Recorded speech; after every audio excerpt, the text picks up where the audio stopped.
Hi friends, welcome back to Smile Nursing Tutorial.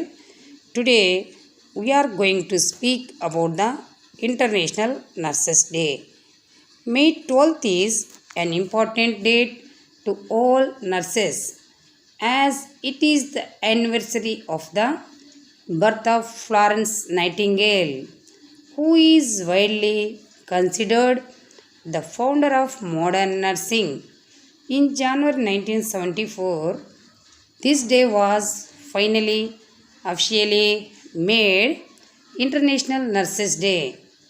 Each year since then, ICN prepares and distributes something called the International Nurses Day Kit, which contains educational and public information materials for use by nurses everywhere.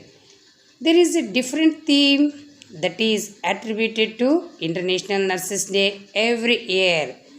We would recommend taking a look at the theme as this will give you a better understanding of the focus and could even help you to decide what you are going to do to celebrate International Nurses Day.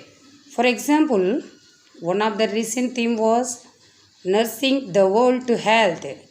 This theme was designed to focus on the real value that nurses bring to people all over the globe. To all internationally happy Nurses Day. Thank you for watching this video.